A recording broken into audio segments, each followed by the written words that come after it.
This year at E3, Nintendo announced that finally, after 10 years of waiting, we'll be getting the fabled 4th installment to the Metroid Prime series. And some of you may or may not know this, but I love Metroid, and the Prime games specifically hold a special place in my heart. This announcement was easily the thing that I was most excited about at this year's E3, which is saying a lot given how many amazing new games were shown off by every developer. That being said, I want to briefly go over what we know about Metroid Prime 4 because there's still a lot of questions that need answers. First and foremost, who's developing it? The previous 3 Metroid Prime games have all been developed by Retro Studios, and they've been a second-party developer for Nintendo for quite a while now, and I can't really think of a game in recent memory that they made that was poorly received. However, IGN is reporting that they will not be returning to develop Metroid Prime 4.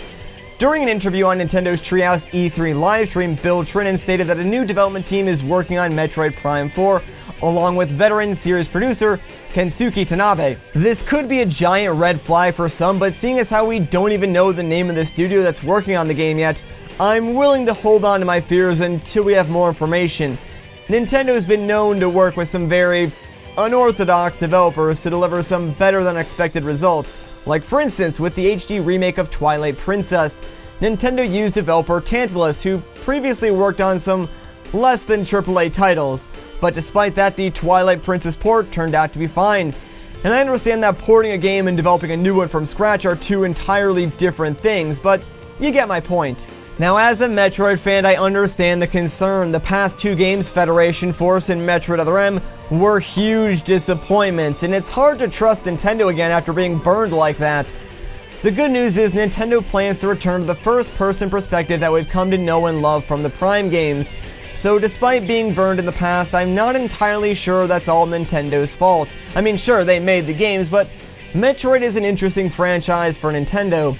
Although it's got a crazy cult following that loves the series to death, it's also never really sold that well, at least when you compare it to Nintendo's other more mainstream IPs.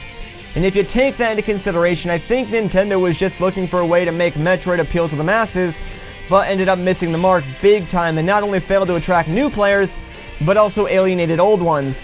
I think Nintendo bringing back the Prime series now is a good idea. The FPS genre has taken off in popularity over the past decade, and now that Halo is, well, Microsoft is making Halo now, the industry has room for the loner space bounty hunter Samus Aran to return and hopefully flourish on the Switch. Overall though, it seems like Nintendo's going in a slightly new direction with the Switch and its future games, a direction that I'm personally looking forward to, so don't screw this one up. So what can we really expect from Metroid Prime 4? Well, I'm just going to assume it's going to pick up where Prime 3 ended off story-wise. I know that doesn't exactly give us a whole lot to go off of, but that to me is the most likely choice in terms of the game's plot.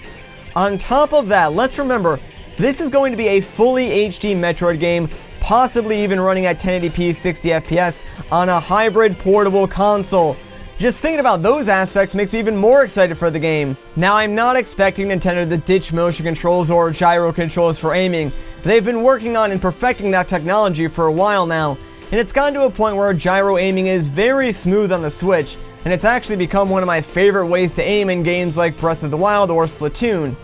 Seeing as how both of those games are more third-person than first-person, it'll be interesting to see how those types of controls would translate into a more first-person perspective. Either way, I'm sure Nintendo will include a more traditional style control layout alongside any other motion controls they choose to include. At least, I hope they do. Last but not least is the game's release date. Now, as I said at the beginning of this video, we don't exactly know a whole lot about Metroid Prime 4, and the release date falls under the unknown category, with only the vague term of now in development being teased.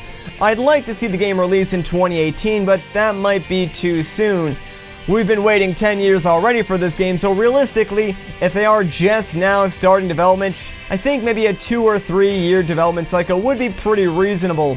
On the bright side, at least we have that new 2D Metroid game for the 3DS to tie us over until then. Anyway, I think that's where I'm going to end off this video. If you guys enjoyed this video, a like rating would be greatly appreciated. Of course, I'd love to know your opinions on this in the comments down below. And while you're down there, let me know what E3 announcement you are most excited for. Maybe I'll have a video on that soon. Once again though guys, my name is Matt, thank you so much for watching, and I'll catch you in the next one.